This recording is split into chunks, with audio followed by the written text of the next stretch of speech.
దొంగ యాత్రలు చేసి రైతుల పేరుతో రైతు భరోసా యాత్ర అని దొంగ యాత్ర చేస్తే నువ్వు ఒక రైతు దీక్ష అని భూపాలపల్లి సెంటర్లో దొంగ దీక్ష చేస్తే మేము నీ ఎంట 780 కిలోమీటర్లు పాదయాత్ర చేసిన వ్యక్తులమే. నువ్వు దొంగ దీక్ష చేస్తే ఆ దీక్షలో పోలీసులతో దెబ్బలు పడ్డ వ్యక్తులమే. నీ గురించి మాకంతా తెలుసు. నువ్వు లేనిపోని బూటకపు మాటలు చెప్పి రాజకీయంగా ఏదో పెళ్లికి వచ్చి తూతూ మంత్రంగా నీ నాయకులు రమ్మంటే ఏదో అక్కడికి పోయి ఫోటోలకు ఫోజులు ఇచ్చి ఏదో బిల్డప్గా నీళ్ళు వస్తలేవు అని చెప్పి ఏదో చేయాలని మాయమాటలు చెప్పే ప్రయత్నం చేస్తే చెప్తా ఉన్నాడు. అవగాహన లేదు కాంగ్రెస్ నాయకులకు అని చెప్తా ఉన్నారు. అవగాహన లేనిది నీకు ఆ చెక్ డ్యామ్ కట్టినా ఇసుక రెండిందా అల్లా మరి ఏమైనా క్వారీ పెట్టుకోవస్తుందని వచ్చినట్టే ఉన్నది నీ షో చేసుకోవడానికి తప్ప ఈరోజు ఒక్క క్వారీ నడవకుండా కాల్వపల్లినైతేనేమి వెంకట్రావు పల్లె బీన్ అయితేనేమి నీ లెక్క ఇసుక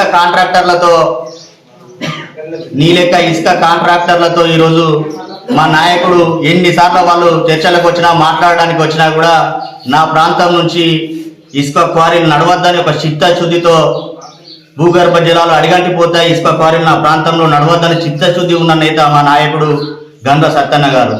నువ్వు విచ్చలవిడిగా వందల కొద్ది లారీలు వెంకట్రావుపల్లి నుండి కాల్వపల్లి నుండి నువ్వు ఇసుక క్వారీల కాంట్రాక్టర్లతో కుమ్మక్కై విచ్చలవిడిగా ఇసుక దొంగవు నువ్వు.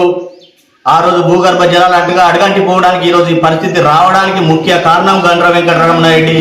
నువ్వు మా ప్రాంతానికి పట్టిన శనివి పీడవు చీడవు అని మేము మండల కాంగ్రెస్ పార్టీ నుంచి హెచ్చరిస్తున్నాం.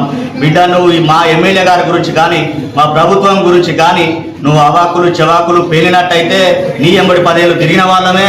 కాంగ్రెస్ పార్టీ జెండా నిన్ను నాయకునిగా తయారు చేసిన జెండా నువ్వు ఇలా కాంగ్రెస్ ప్రభుత్వాన్ని విమర్శిస్తున్నావంటే నువ్వు ఒక్కసారి ఆత్మ పరిశీలన చేసుకో అని సందర్భంగా హెచ్చరిస్తా ఉన్నాం. నీ ఎంబడి తిరిగే నాయకులు ఎవరు రేపు నీ ఎంబడి ఉండే పరిస్థితి లేదు. మేము అద్దనుకుంటే మిగిలిన వాళ్ళే నీ ఎంట ఉన్నారు. మేము కనుక ఒక్కసారి కన్ను తెరిస్తే నీ పక్కన 2-3 మిగిలే పరిస్థితి కూడా ఉండదు. నీకెట్లా పబ్లిక్లో ఎలిసిపోయి ఉన్నావో నీ ఎంబడున్న లీడర్లు కూడా ఎలిసిపోయిన వాళ్ళనే కాంగ్రెస్ పార్టీ ఎలేసి వదిలేసింది తప్ప ఇలా వాళ్ళు ఏదో నీ ప్రేమ మీదనో నీ పార్టీ మీద ప్రేమతోటి ఉన్నోళ్ళు కాదు. నీ ఇప్పుడు ఉన్న పార్టీలో ఉన్న ఉద్యమకారులంతా రేపు కాంగ్రెస్ పార్టీతో కలిసి బీఆర్ఎస్ పార్టీ ఎవరైతే ఆవిర్భావం నుంచి ఉన్న నాయకులు ఎవరైతే ఉన్నారో ఆ బీఆర్ఎస్ పార్టీ నిజమైన నిఖార్సైన నాయకులు రేపు కాంగ్రెస్ పార్టీతో స్థానిక సంస్థలలో కలిసి పనిచేయడానికి సిద్ధంగా ఉన్నారు తప్ప నిన్ను నమ్మి నీ దొంగ నాటకాలు నమ్మి ఎవరు నీతో పనిచేయడానికి సిద్ధంగా లేరని తెలియజేస్తా ఉన్నాం.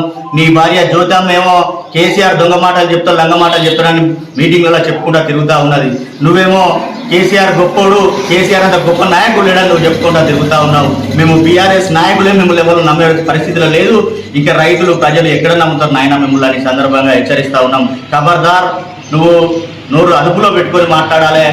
రైతుల పక్షాన ఉన్న నాయకుడు, పూర్తి విశ్వాసం అవగాహన ఉన్న నాయకుడు మా గండ్ర సత్యనారాయణరావు గారు. ఇలాంటి అవాక్కులు చెవాక్కులు ఇంకొకసారి మాట్లాడితే మాత్రం నీకు తీవ్ర పరిణామాలు ఉంటాయి. ఖబర్దార్ గండ్ర వెంకటరమణారెడ్డి అని సందర్భంగా మండల కాంగ్రెస్ పక్షాన హెచ్చరిస్తాం.